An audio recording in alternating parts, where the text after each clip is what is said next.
तब शुरू होता है जब हम होश संभालते, जिस पे हमारे पूरे फ्यूचर की बुनियाद होती है।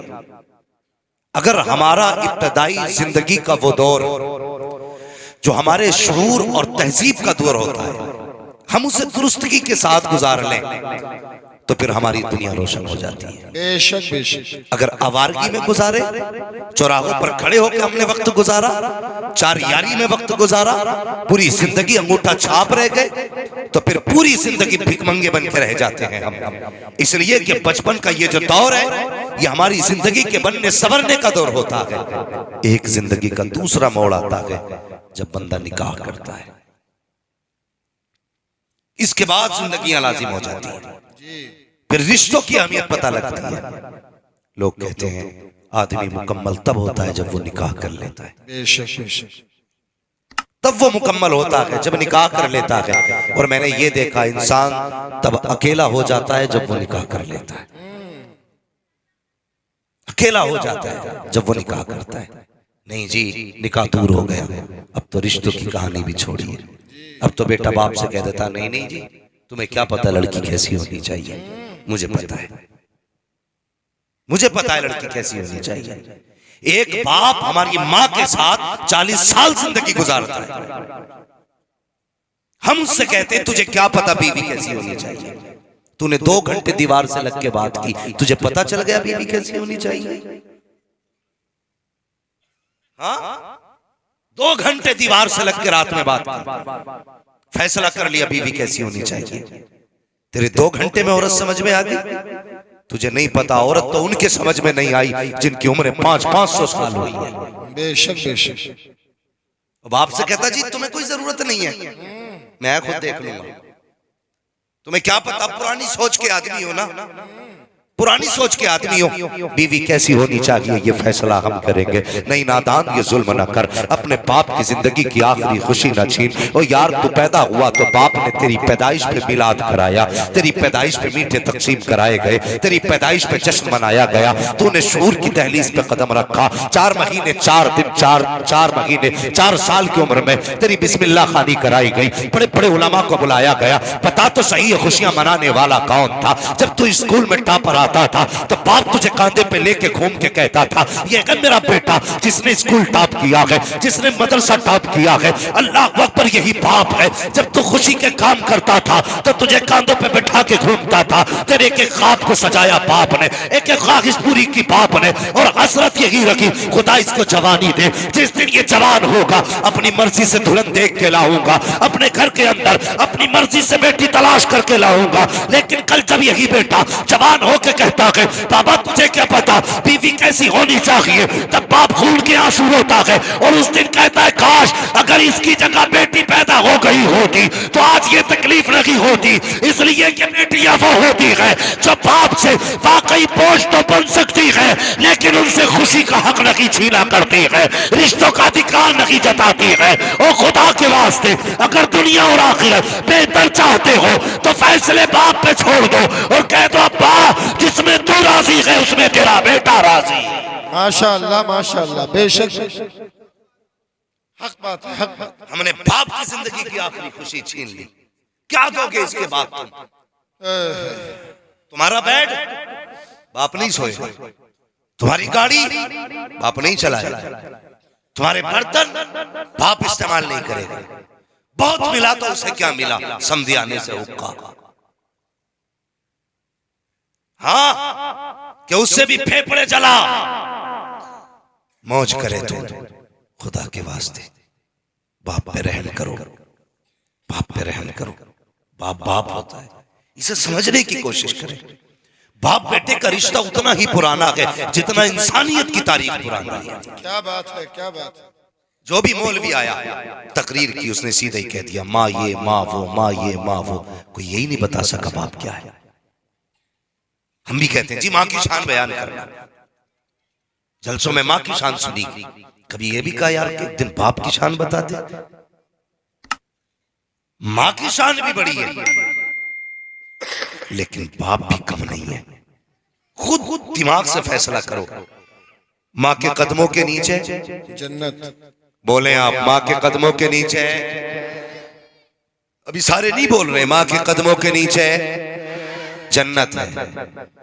और ये जूते किसके साफ करती है? बाप के। हुक्म है, अजमत कितनी बड़ी। फरमाया अगर औरत शोहर के कपड़े का थप्पा साफ करती है अल्लाह 70 नेकी अता फरमा देता है। अल्लाह अकबर अल्लाह। जिसके कदमों के नीचे जन्नत, और वो जूते साफ करे बाप के, तो बता जिसके जूते साफ करने वाली का ये मकाम है, जिसके जूते साफ किए जाते हैं उसका क्या मकाम होगा? क्या बात है, क्या बात है, वाह वाह वाह। सोचा कभी एक बाप क्या है जिंदगी में? दिल थाम के सुनना अल्लाह की कसम। बाप क्या है? कभी किसी यतीम से पूछ बाप क्या है। जिनके बाप होते हैं उन्हें पता नहीं चलता जवानी कब आ गई, जवानी का पता नहीं चलता कब आ गई।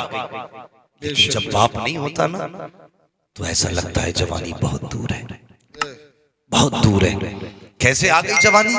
बाप के होते हुए। जब बाप मौजूद था बेटे ने कहा अब्बा ये चाहिए, बाप ने उठाया ले बेटे। अब्बा ये चाहिए, बाप ने उठाया ले बेटे। बाप ये खाना है, ले बेटे। संडे आ गया, फला जगह छुट्टी मनाने जाना है, चल बेटे। बाबा मेरा जी चाहता है घूम के आऊं। बाप ने बैठाया गाड़ी में, चल बेटे। जहां जहां कहते रहे बाप लेके जाता रहा। अब पूछ उससे जिसका बाप नहीं है, क्या उसका जी घूमने को नहीं करता होगा? क्या उसका दिल फल खाने को नहीं करता होगा? साहिब उसका भी दिल है, उसका भी जी करता होगा घूमने को, उसकी भी मर्जी होगी, वो भी चाहता होगा किसी चीज पे हाथ रखे, लेकिन मुड़ के देखता है खरीदने वाला बाप नहीं है। तो कितनी हसरतें सीने में दम तोड़ जाती हैं, कितनी आरज़ुएं सीने में दफन हो जाया करती हैं। आज जवानी आई है, बाप जिंदा है, तो शुक्र अदा करना रब का। मालिक तेरा शुक्र है तूने बाप जैसी दौलत से नवाजा है। बाप वो पेड़ होता है औलाद के लिए जो हर धूप से बचाता है औलाद को, वो दीवार होता है औलाद के लिए जो हर झोंके से बचाता है औलाद को, वो साया होता है औलाद के लिए जो हर मुसीबत से बचाता है औलाद को। जब तूने गाड़ी खरीदी